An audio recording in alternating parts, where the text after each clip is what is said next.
안녕하십니까 시청자 여러분, 국민 여러분. 오늘은 제가 좀 늦었습니다.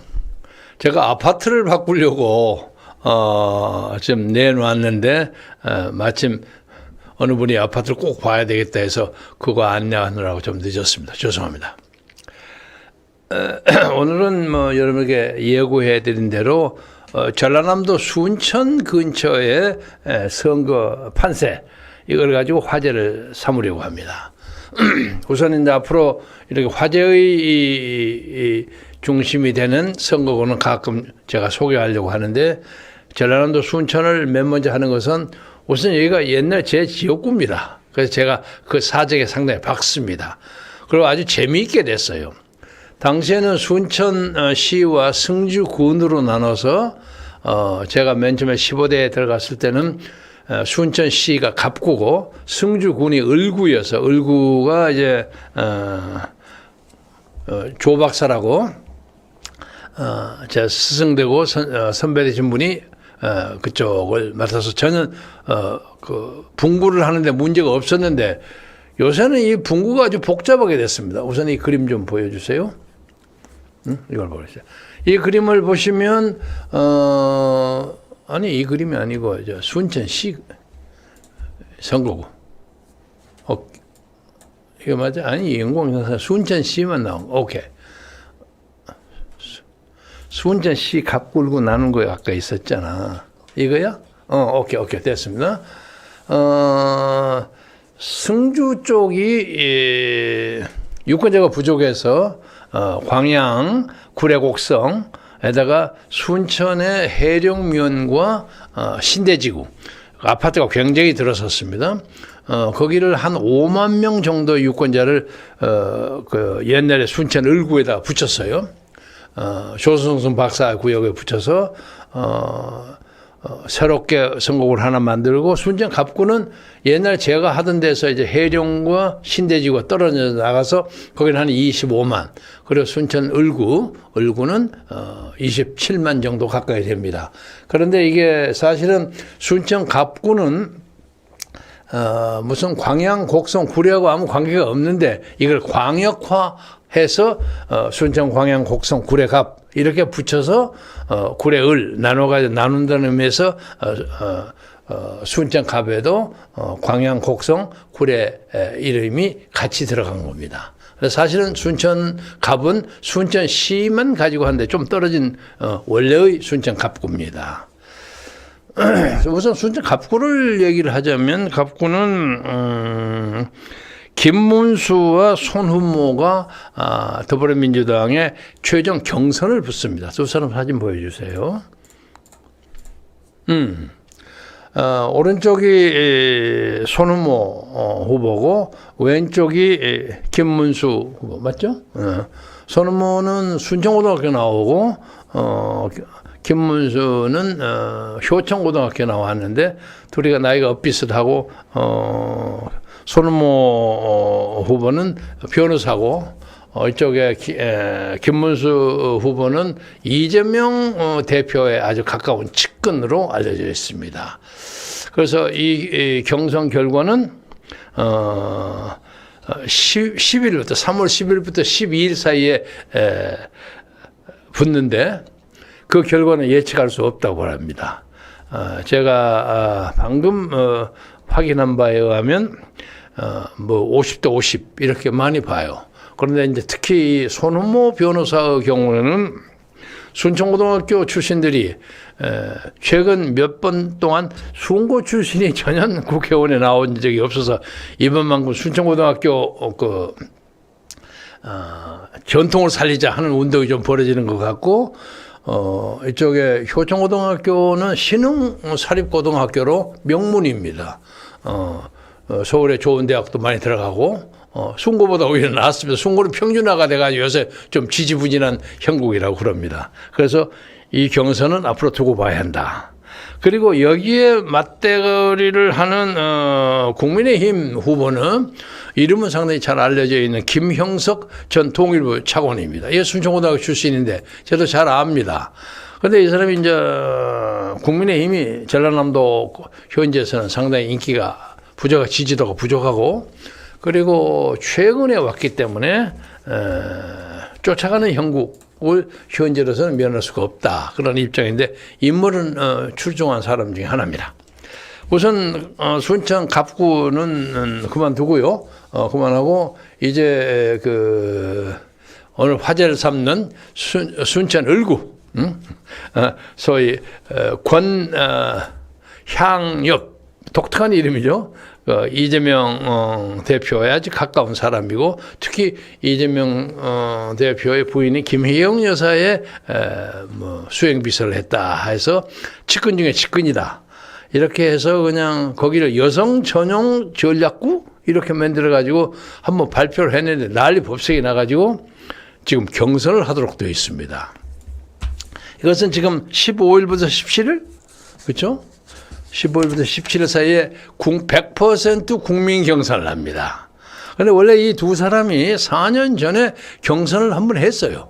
경선을 한번 했는데 그 구체적인 수치는 알 수가 없지만 당시에 그 경선하기 전에 총선 후보 선호도 조사에 서동영, 그 현 의원 된 사람, 서동영이 40%, 권향업 후보가 14%를 많이 떨어졌습니다.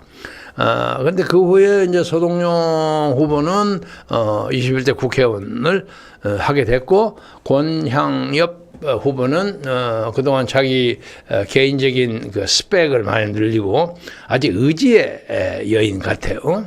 그리고 무슨 학교는 순천여고 나왔습니다. 순천 나오고 그리고 서동영 순천 고등학교 나오고 한 3, 4년 선배여서 같은 시기에 순천여고하고 순천고등학교를 다니는 건 아닙니다. 그래서 서동영 후보가 막 졸업하자마자 권향엽이가 순천여고 1학년 들어간 것 같습니다. 한 4년 터울인데, 그러나 처음에는 부산 외국어대학교를 들어가서 정치학 학사를 하다가 그 이하에 꾸준히 주경야독을 했는지 어쩐지 이화여자대학교 정치학 석사, 박사까지 했어요. 대단한 의지의 여성이에요. 그런데 이제 재미있는 것은 이 사람이 광양 출신입니다. 그리고 이 서동영 의원도 광양 출신입니다.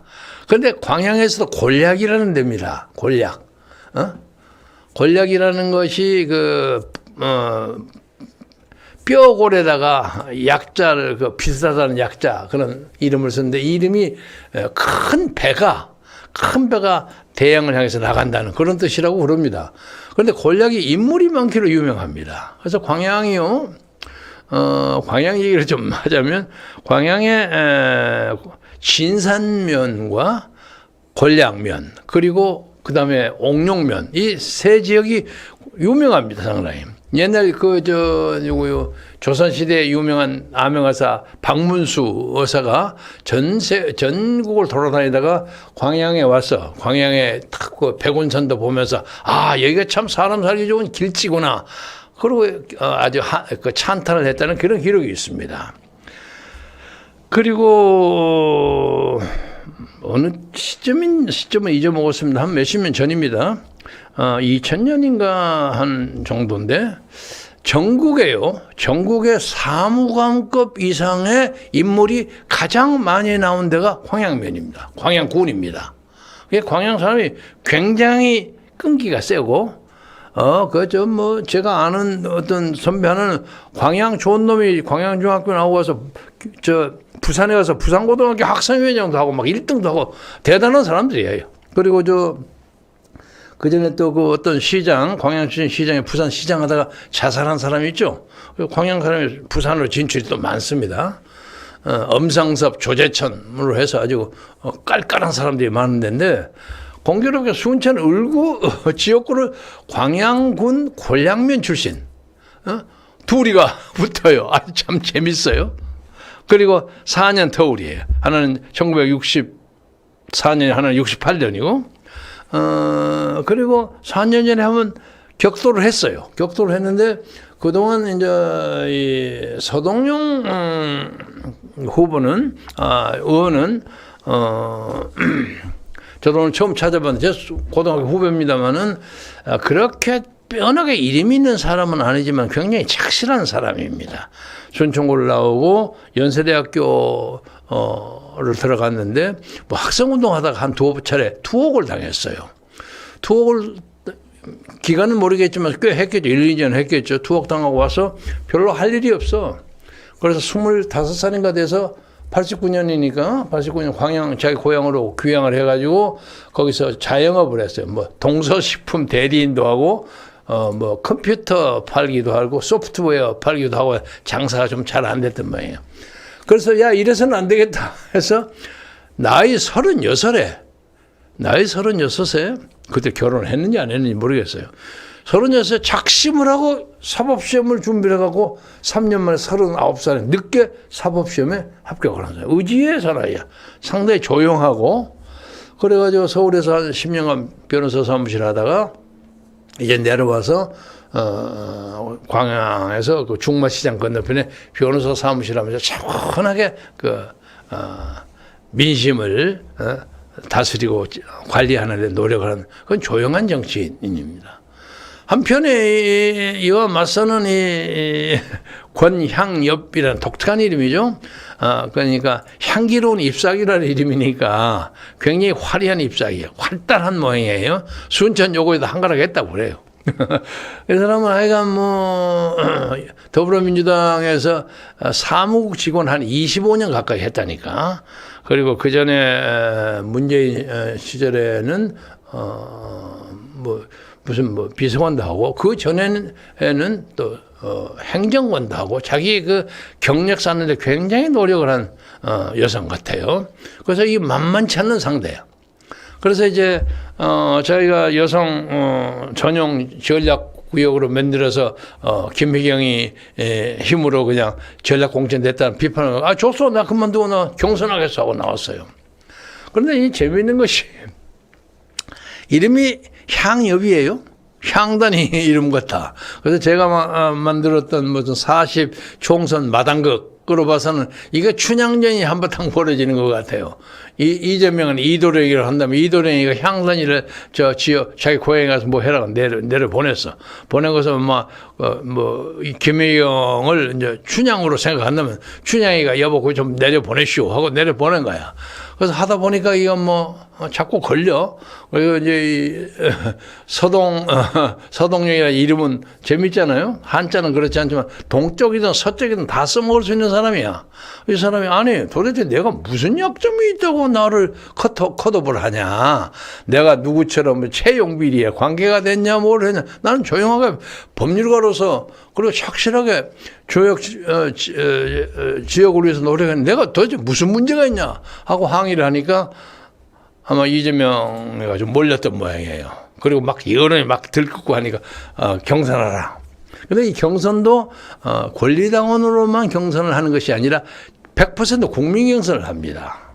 국민 경선을 하는데 제가 보기에는 두 사람 본인을 만나본 적이 없습니다만 서동용이라는 사람은 좀 조용하고 침착하게 움직이는 사람 같고 권향은 굉장히 그냥 액티브한 그런 여성인 것처럼 보여요.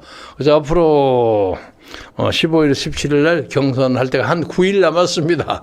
9일 남았는데 순천 그 을구, 구례곡성, 광양, 그리고 순천 일부 그 근처에 아마 요란한 캠페인이 벌어질 것 같아요. 구경거리가 많이 될 겁니다. 저도 시간 있으면 한번 내려가 볼까 합니다. 그런데 제가 이 문제를 새삼스럽게 여러분하고 화제거리로 삼는 것은 이재명 씨가 당을 너무 자기 일방적으로 끌어간다. 그리고 지금 전라남도의 경우에도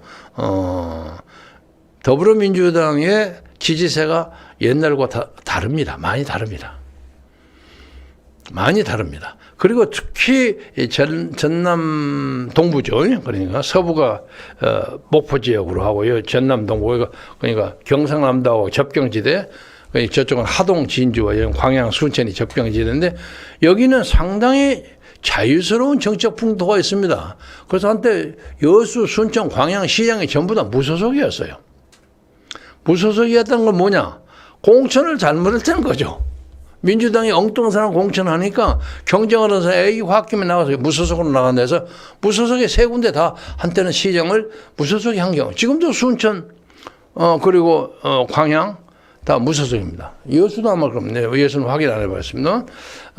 그래서 투표 성향이 상당히 자유스럽습니다. 그리고 정당 문제에 대해서 상당히 구애받지 않으려는 그런 풍토가 있고, 또 하나는 이제 순천 광양 곡성 구례을 순천 을구라 하죠. 거기에서 문제가 되는 것은 이쪽에 국민의힘이 힘을 못 쓰는, 아까 이 갑구에서는 김명석 후보가 이제 신참 출발지로서 쫓아가는데 여념이 없지만, 을구에서는 그 천하의 꾼 있잖아요, 정치꾼. 이정현 재선 의원이 그리 붙어요. 만만치 않는 사람이야. 왜냐하면 당시에 민주당 독판 시대에 박근혜 대통령의 후광을 엎어가 거기서 두 번이나 당선한 사람이에요. 제 후임 의원입니다만은. 그리고 그 사람은 곡성 사람이에요. 곡성. 그러니까 이제 곡성은 완전히 아도하고 자기가 다 먹는 거야. 수는 별로 많지 않습니다만. 그리고 이제 광양은 이제 두 사람이 서동용이하고 권창렬이 갈라먹는 거 아닙니까? 그런데 만약 그 경우에 더불어민주당도 나름대로 계산을 해보았겠죠. 저걸 그냥 단독 공천으로 해서 전략 공천으로 밀어서 권 후보를 밀었을 경우에 서동영이가 반발할 거 아닙니까? 현역 원을 잘라버렸으니까 누구야 임종석이가 수용하는 그런 식이 다르죠. 현역 원을 잘랐으니까. 그러니까 홧김에 무소속을 나온다. 무소속을 나올 수가 있는 거죠. 경선을 안 했으니까. 그럴 경우에는 더불어민주당 표가 그나마 또 갈릴 거 아닙니까? 그러면 제3자는 이정현이나 룰루랄라지 문제없다 이거 나올 거죠. 그것이 이정현으로서는 최고의 그림인데 불행인지 다행인지 다시 경선을 붙이게 됐어요. 경선을 붙이게 됐는데 글쎄 이정현 후보가 누구하고 싸움을 하는 게 유리할까? 그건 모르겠지만 현재로 보기에는 그래도 현역으로서 거기를 차지하고 있는 서동용이가 더 만만치 않는 상대가 아닐까 그렇게 느껴봅니다. 그러나 만약에 이제 이쪽에 권향엽 이름 참 부르기 어렵습니다. 권향엽 후보가 만약에 경선에서 이기게 돼가지고 나오면 요새 이제 이것 때문에 사건이 시끄럽게 많이 벌어지고 하기 때문에 상당한 인지도가 많이 올라갔단 말이에요. 그리고 더불어민주당에서 올코트 프레싱을 할 겁니다. 거기에 동부에 여성 전략 공천 하다가 안 돼서 경선을 하다가 경선에 이겨가지고 드디어 민정을 때려 부시고 거기다 여성 국회의원을 전라남도에 하나 탁 박았다가 이 정치적인 함의가 굉장히 크단 말이에요. 그래서 아마 굉장한 지원을 하리라고 봅니다. 거기에서 아마 잘못하면 무슨 현금 왔다 갔다 하는 사건, 무슨 부정선거 사례 이런 게 막 벌어질 가능성이 있어요. 그런데 또 거기에 상대는 이정현이가 녹록한 사나이가 아니거든. 보통 사나이가 아니에요. 국민의힘, 전 국민의힘의 대표까지 한 사람 아닙니까? 만만치 않은 사람이에요. 그래서 굉장히 주목할 만한 선거가 된다. 그런 생각이 들고요. 특히 그 사이에서 또 제3의 변수는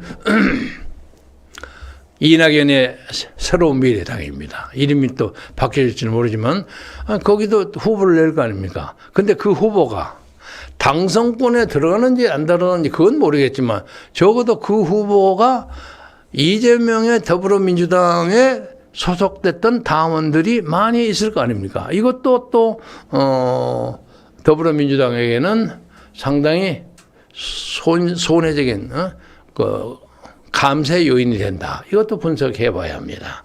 그리고 또 그 어간에서 이재명 대표 측에서 정말로 좋은 후보를 뽑아가지고 둘 다 제쳐버리고 제3의 후보로서 새로운 미래 후보가 깜짝 놀라게 당선할 수도 있다. 그리고 거기에 지금 이재명 쪽에서 지금 호남의 그 현역원을 대거 잘라버리지 않았습니까? 그러니까 얼마든지 그 사람들이 새로운 미래나 이런 간판으로 출마할 수 있죠. 뭐 고홍이 말이야, 무슨 뭐 많죠. 화순, 뭐 나주 이런데 그 떨어진 사람들, 이런 사람들이 전부 나올 수가 있죠. 그래서 선거가 굉장히 복잡해질 겁니다.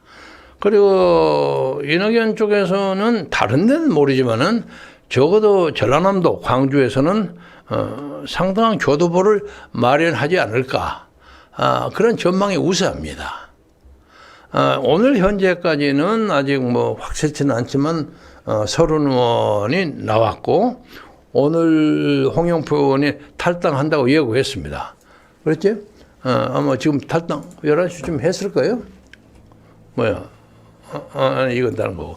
그래서 그러면 둘이가 얼마인가? 보통 9선이가 10선이가 돼요. 4선이가 9선이죠.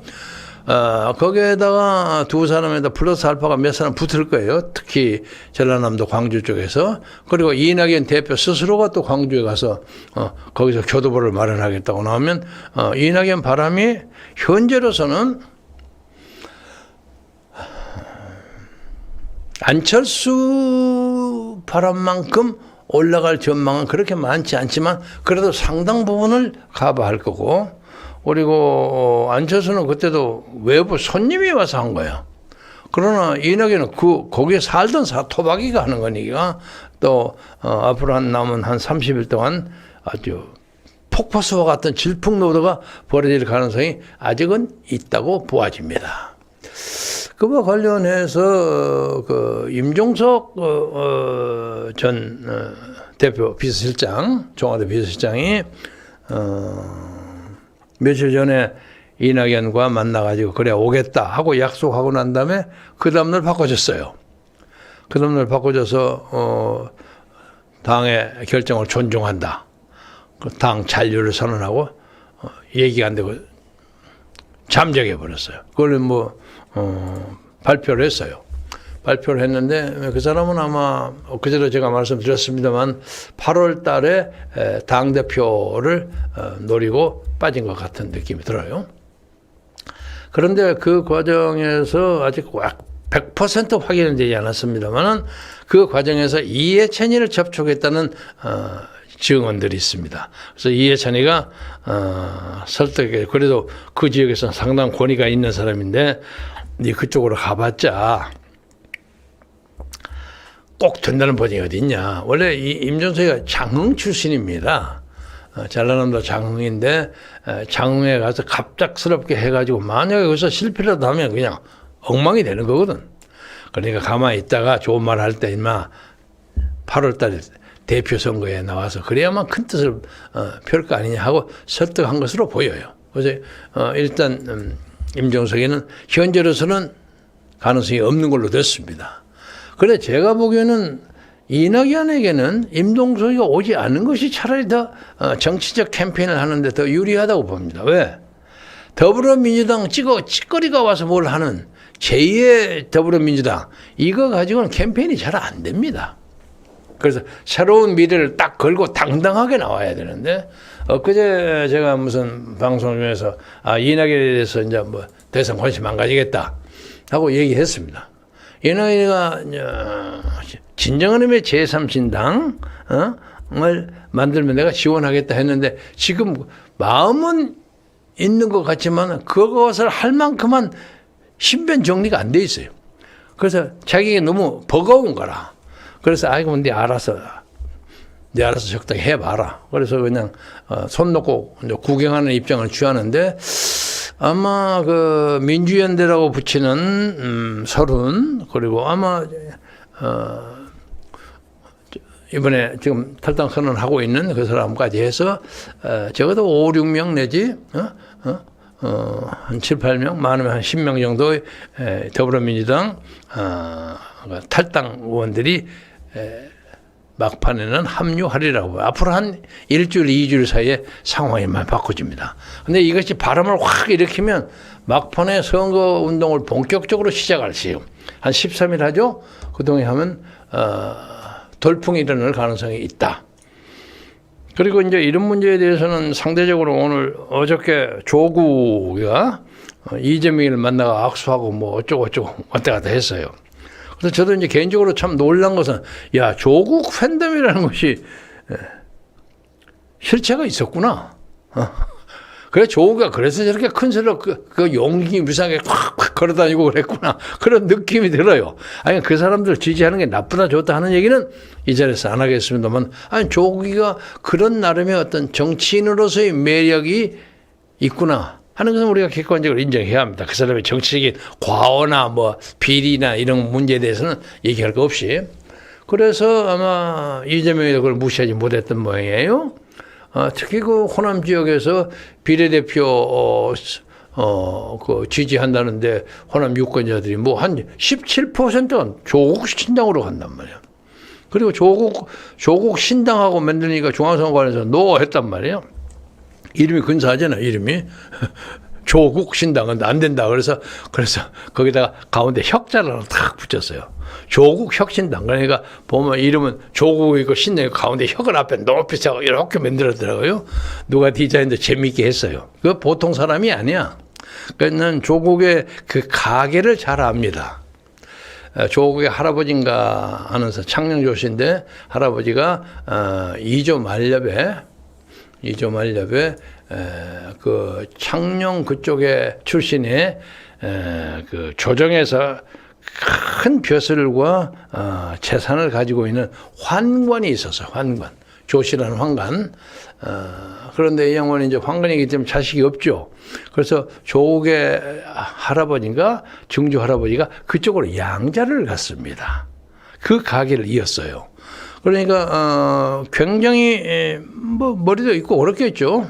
그래서 그만한 자질도 있고 학원도 가지고 재산 관리에도 아주 재주가 있고 나름대로 그 일가를 이루고 살았던 사람이에요. 그래서 오늘의 조국을 보면 알잖아요.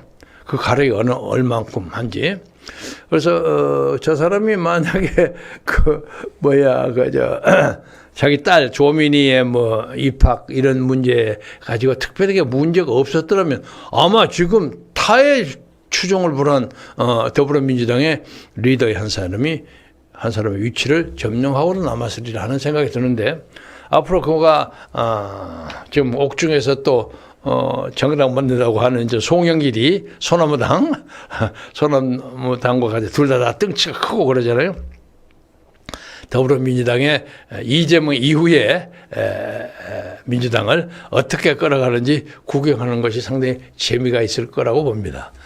또 그 송영길 당 이름을 소나무당이라면서 소나무 송자 탁 붙이고 그걸 또 그 유명한 어떤 전 의원이 그걸 만들어줬다고. 더불어민주당 이름 만든 사람이에요. 장면을 잘해주는 사람인데 아니 재밌어요.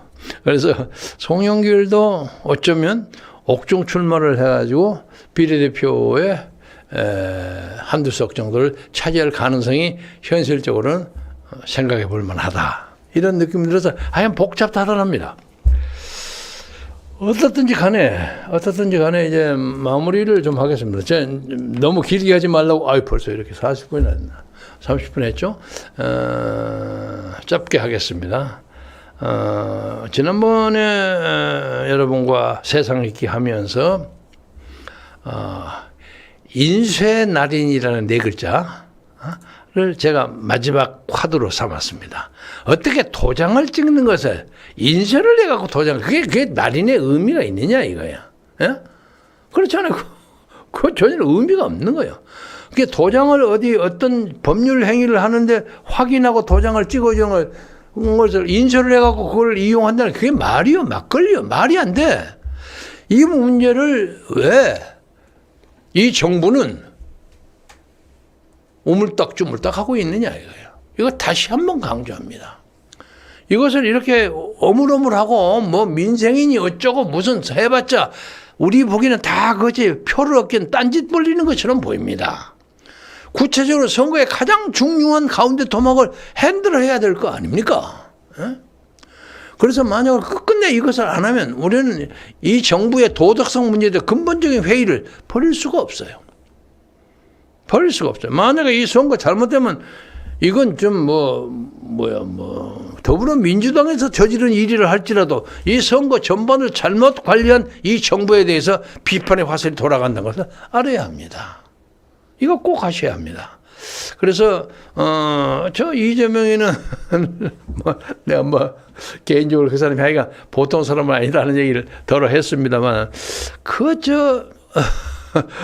권미엽 권향엽 아주 아름다운 냄새가 나는 잎사귀를 탁 향단이처럼 해가지고 전라도에다가 고흥천을 때리는 수법이라든가 또 그런 문제에 대해서 윤석열 대통령을 공격하는 수법, 그리고 무슨 한동훈이가 뭐라고 하는 제의를 이거 탁탁 받아당기는 게 이게 보통꾼이 아니야. 응? 그래서 지금 약간 보수를 표방하고 있는 국민의힘에서 좀 승세를 잡은 것처럼 보입니다만은 저는 절대 안심할 수 없다고 봅니다. 중앙선거관리위원회는 근본적으로 더불어민주당 편이라고 봐야 합니다. 그러니까 그 사람들이 어떤 것을 꾸미는지 정말 부릅뜬 눈으로 봐야 합니다. 그런데 이 정부는 이제 중앙선거관리위원회가 우리 행정부 안에 들어가서 우리가 컨트롤할 수 있다. 그리고 우리가 저 사람도 우리를 위해서 복무할 것이다. 이런 생각을 하면 5천만에 헛소리가 됩니다. 예? 그런 낙관을 가지 마시고 반드시 낙인 인쇄, 날인 인쇄, 그 인쇄 날인 도장을 각자가 봐가지고 찍는 것이 이게 민주적인 정통성과 정확성을 가지는 것이지, 인쇄 딱 해놓은 도장한테 쓱 보면 하나씩 주게, 그게 무슨 도장을 찍어놓으면 무슨 소용이 있어? 찍을 필요가 없는 것이. 그렇잖아요. 왜 도장을 찍어요? 아니, 도장 찍은 것을 뭐하러 인쇄를 해요? 이건 말이 안 되는 거 아닙니까?